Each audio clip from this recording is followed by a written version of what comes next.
Bonjour à tous. Donc, voici la pensée du jour pour le vendredi 8 mai. Donc, on s'est quitté sur cette question: comment pouvez-vous changer?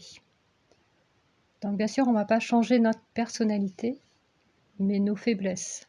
Les faiblesses qui nous font souffrir, qui font aussi souffrir nos proches.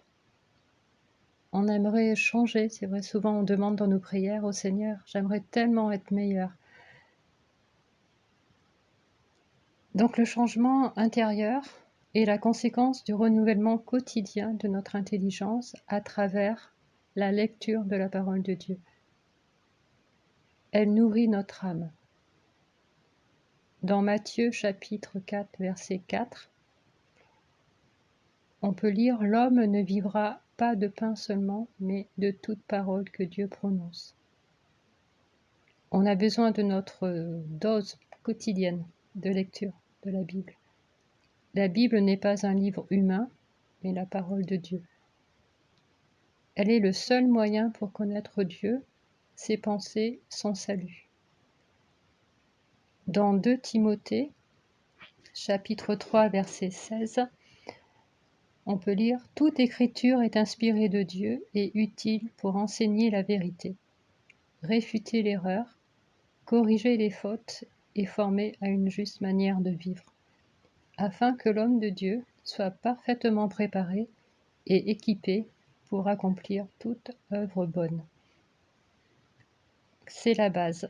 Pour un changement intérieur, il faut lire sa Bible tous les jours. Ainsi, Dieu nous aidera à changer et surtout à modifier notre façon de penser. Dans Proverbes chapitre 4, verset 23, « Avant tout, prends garde à ce que tu penses au fond de toi-même, car ta vie en dépend. » Donc, pour changer notre comportement, il faudra remonter jusqu'à la source, notre pensée. Quelqu'un a dit: vous n'êtes pas ce que vous pensez être, mais vous êtes ce que vous pensez. Ce que je pense va déterminer ce que je ressens, c'est-à-dire nos émotions, et ces émotions vont entraîner des actes. Par exemple, si une personne vous blesse par une parole méchante, vous allez continuellement y penser, et ça va créer en vous de la colère, de l'amertume, et en acte, vous allez soit bouder cette personne, soit lui envoyer un SMS pour lui dire ces 4 vérités. Et je vais prendre aussi l'exemple dans la Bible de Caïn et Abel. Donc c'est dans la Genèse, chapitre 4, versets 4 à 8. Donc ici, Dieu préfère l'offrande d'Abel, et Caïn est blessé, il est vexé, il éprouve un profond dépit, de la tristesse.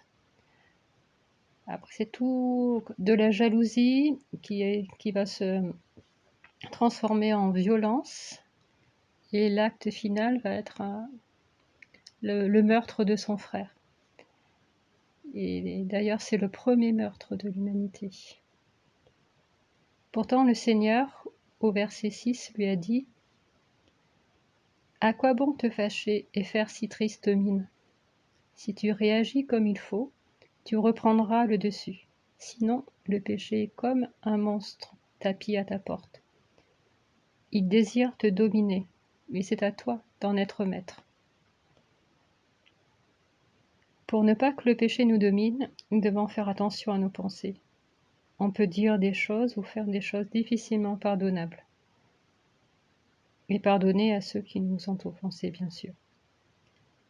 Si vous êtes rempli de ressentiment, de colère, d'inquiétude et autres, changez votre mode de pensée, car vous n'entendrez plus l'esprit vous parler. La vieille nature a gagné, elle domine nos pensées.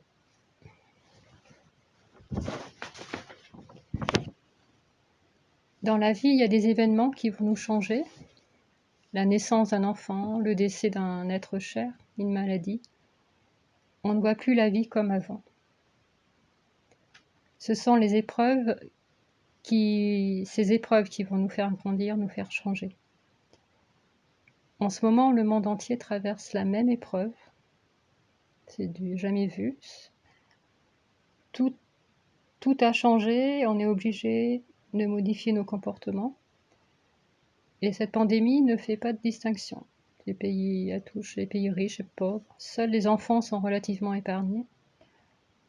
On voit des comportements égoïstes, avec des caddies remplis de papier toilette, de sucre. Et à côté, il y a des élans de solidarité très touchants. On se rend compte que les soignants soignent, les parents apprennent à connaître leurs enfants.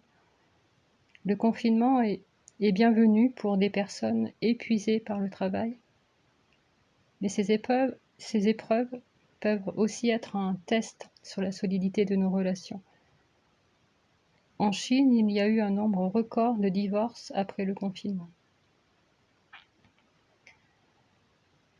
Donc notre vieille nature est vraiment mise à l'épreuve dans des moments pareils. Et vraiment dans ce monde de folie, essayons de trouver des moments avec notre Seigneur, en tête à tête avec lui. Lui confier nos peurs, lui demander pardon et dans le silence aussi savoir l'écouter. Donc personnellement, au début du confinement, dès que j'avais un moment, je me plongeais dans la parole de Dieu. J'avais pas envie de lire un roman ou un magazine, mais juste de me retrouver blottie auprès de Dieu.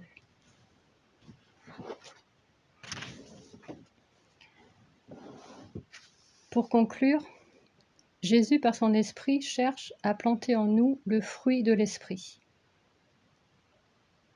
Donc, dans Galates, chapitre 5, à partir de verset 16, je vais vous lire quelques passages. Laissez le Saint-Esprit diriger votre vie et n'obéissez pas aux désirs de votre propre nature. Car notre propre nature a des désirs contraires à ceux de l'Esprit, et l'Esprit a des désirs contraires à ceux de notre propre nature.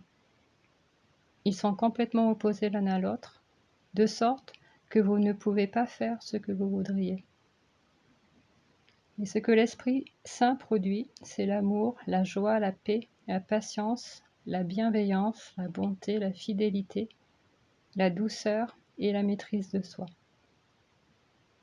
Ceux qui appartiennent à Jésus-Christ ont fait mourir leur propre nature avec ses passions et ses désirs. L'Esprit nous a donné la vie. Il faut donc aussi qu'il dirige notre conduite. Ne soyons pas orgueilleux, abstenons-nous de nous irriter les uns les autres et de nous envier les uns les autres.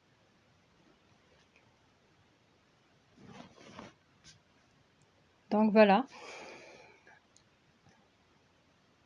On entend beaucoup en ce moment cette formule, prenez soin de vous. Donc prenez soin aussi de vos proches, vos voisins. Et nous pouvons être sûrs que quelqu'un prend soin de nous en toutes circonstances. C'est Jésus. Donc je vous dis au revoir et à bientôt.